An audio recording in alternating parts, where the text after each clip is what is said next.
Hi friends, आज हामी एन्टरको समय सेटिङ गर्न गइरहेछौँ। फर्स्टमा हामी यहाँ टाइम चाहिँ तपाईको 2:43 भयो अनि हामी यसलाई चाहिँ हामी चेन्ज गर्न गर्छौँ।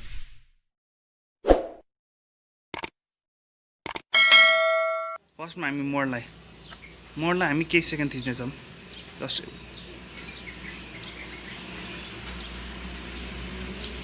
छोडेर फेरि 5 सेकेन्डको लागि हामी क्लिक थिच्नेछौँ। टाइम बिलिङ गर्न थाल्छ। सेट टाइम भयो, त्यसपछि फेरि सेट गर्ने अनि त्यसपछि टाइम चेन्ज गर्ने।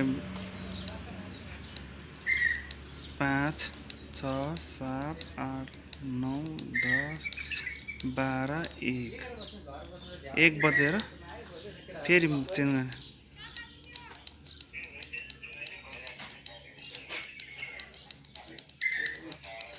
1:30।